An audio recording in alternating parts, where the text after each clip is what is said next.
with paid employees. Small businesses are responsible for 61.1% of the net new jobs created since 1995, and small businesses employ 49.5% of the employees in the private sector in the United States. Whereas 68 cents of every dollar spent at a small business in the United States stays in the local community, and every dollar spent at small businesses creates an additional 48 cents in local business activity as a result of employees and local businesses purchasing local goods and services. And whereas 59% of the U.S. consumers aware of Small Business Saturday shopped or ate at a small independently owned retailer or restaurant on Small Business Saturday 2023, that create communities, and whereas advocacy groups as well as public and private have endorsed the Saturday after Thanksgiving as Small Business Saturday. Now therefore, I, Kevin Cotton, Mayor of the City of Madisonville, Kentucky, do hereby proclaim November the 30th, 2024 as Small Business Saturday, and urge the residents to support small businesses and merchants on Small Business Saturday, celebrating its 50th to shop small throughout the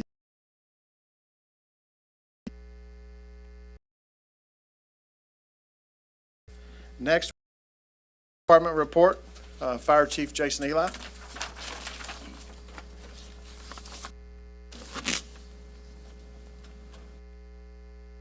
Thank you, Mayor, City Council. For the month of October 2024, we had 89 medical runs, 48 fire-related runs, for a total of 137 runs. 14 of those runs were overlapping. Our pre-incident value was $8,016,400, and we had losses at $30,000.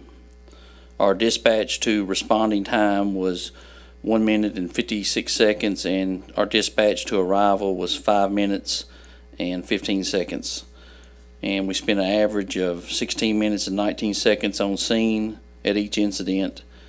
And then we had a training total for 1,487 hours. Our inspections for the month was 28 pre-incident inspections, 9 fire prevention inspections, and 203 code enforcement cases. You're going to see those are down a little bit because it's October was fire prevention month, so we were doing fire prevention activities in the schools. For our community outreach, we had 25 of those activities. We issued 4 smoke detectors, and our contacts for the month of October was 4,201 adult and 3,717 for children. If you look on page 2, it's got a breakdown by percentage for our major incident types, and then on page 3 is going to give you a breakdown by type for each incident for the month. Page 4 is going to be the pre-incident surveys, given the location of where we did those surveys. And then the last page, page 5, is a list of our community outreach activities. That's all. All right, any questions for the chief? Chief, congratulations. We had our first 2 recruits to graduate from the Fire Academy. Yes. You have anything you want to say about the Fire Academy? So we chose this time to send our new recruits to the Fire Academy over in Greenville. That would be the first time we've ever done that. We felt like that was a good option. With it being only 2 recruits, they had a lot of opportunities to train with recruit firefighters, where when they're training with us, it's our veteran firefighters doing the classes just for 2 guys. So by going over there, letting them go over there, they were with, I think there was 32 other recruits, and they just had a lot more focus on individual training. They had a lot of opportunity. They've really got a nice facility that they're finishing over there and building out, and they have a lot of props and a lot of things they can do with them there that it's difficult for us to do with our on-duty staff. I think that's going to be a good future option for us moving forward, because looks like we're going to be continually doing recruit classes.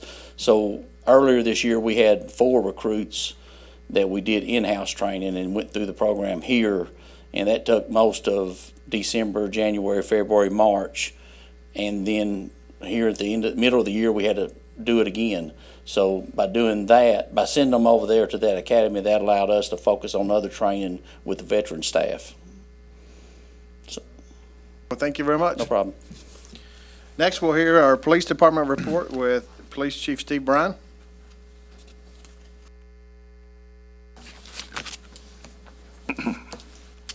Mayor Cotton, good afternoon. Good afternoon, City Council. Police Department report for October of 2024. We answered a total of 3,704 call responses, made 242 total arrests, 53 felonies and 189 non-felonies, investigated 68 traffic accidents, and our average response time is 3.67 minutes. On to page 2, drug seizures for the month. The total seizures for the month, $783. That's a street value. The most common drug seized was methamphetamine. And last month, I remember talking to you guys about this page. It was a little bit lower than what we normally see, and so is this one.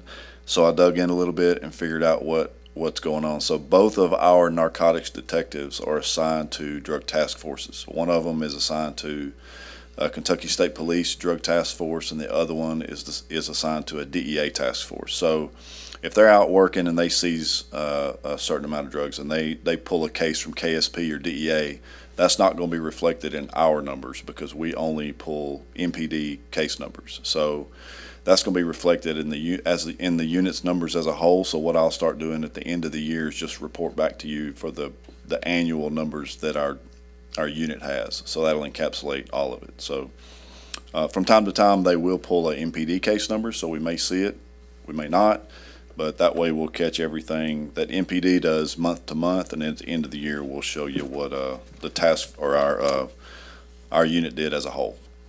So moving on to page 5, traffic accident highest times were Fridays at about 3 p.m. The last page,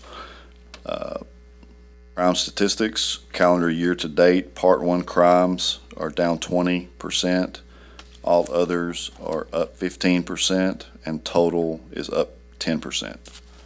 So I'll be happy to answer any questions. Questions for the chief? All right, thank you, Chief. Appreciate it. Next, we'll have council committee reports. Mayor, the Annexation and Zoning Committee met today and is reviewed the ordinances relating to residential occupations in the Central Business District and is recommending, and I make a motion for the council to approve sending 2 changes in the ordinance relating to residential occupations in the Central Business District to be forwarded to the Joint Planning Commission. One involving the minimum square footage to make it align with the balance of the commercial zoning language that allows residential occupations and mixed use from the current 800 in the Central Business District to the 400 that was adopted with the expansion of residential occupation and commercial districts some years ago. The other amendment to the ordinances would be to eliminate the parking requirement in the Central Business District for those residential occupations, and the current situation being that there are occupations that do not have any assigned parking to them. So I make the motion that we make those 2 changes to the ordinances to be forwarded to the Joint Planning Commission for their disposition. We have a motion. Do we have a second? Second. We have a motion and a second. Do we have any questions? Kim, can we have a roll call? Yes, sir. Misty Cavanaugh. Tony Space. Yes. Adam Townsend. Yes. Larry Knopfinger. Yes. Frank Stevenson. Yes. And Chad Minzer. Yes. All right, motion passes. Next, we have another committee report. Mayor, the Water, Wastewater, Stormwater, and Engineering Committee met today at 4 o'clock to discuss the West Knoll Interceptor project, and they recommended that I make a motion to issue a change order. Do I have to have the amount? The amount of $1.67 million for the redesign of Phase 2 of the West Knoll Interceptor project. The design is 110,000. 110,000, not 1.67 million. So the motion will be for the engagement of Wolford for 110,000 for the engineering of the West Knoll Interceptor Phase 2 alternate. So do we not need the change order now? We will not need the change order until after the design. Okay. It's done. Second. We have a motion and a second. Any questions? Kim, can we have roll call? Yes, sir. Misty Cavanaugh. Tony Space. Yes. Adam Townsend. Yes. Larry Knopfinger. Yes. Frank Stevenson. Yes. And Chad Menzer. Yes. All right, motion passes. Next, we have new business. We have an item for discussion. Make a motion, Mayor, to go into closed session pursuant to KRS 61.810C for discussions of proposed or pending litigation against or on behalf of the public agency. Motion, do we have a second? Second. All in favor, say aye. Aye. We will adjourn to the back.